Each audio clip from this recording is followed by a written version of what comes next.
The rapid urbanization, I think, is just a given. Just we're heading mid-century for most of the population on the planet to move towards urban areas.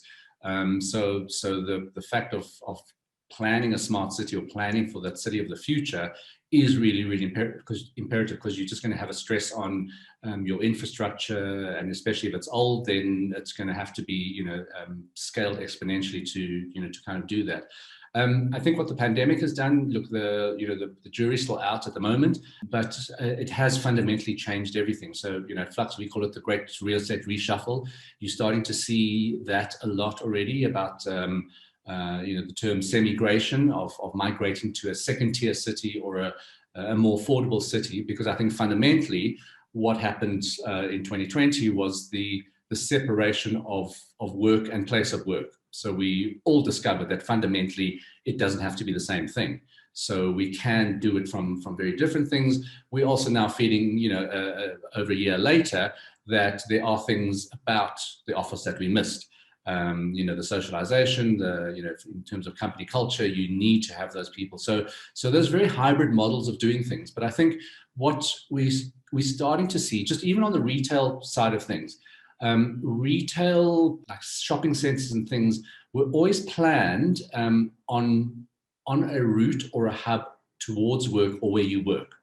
So that is the spatial design of that is going to start fundamentally changing over the next couple of years. I don't think, we're going to ever go back to, and I'm very thankful for that, a 40-hour work week that starts at 9, ends at 5, and everybody bums on seats at the same place. It's just, for decades I've been saying, why are we still doing this? It's a quaint relic of the 20th century. So now the pandemic has helped us push that forward. But I think spatially we are going to, I don't think it's going to be as radical as people say. That's going to be a sudden, the whole city is going to be redesigned.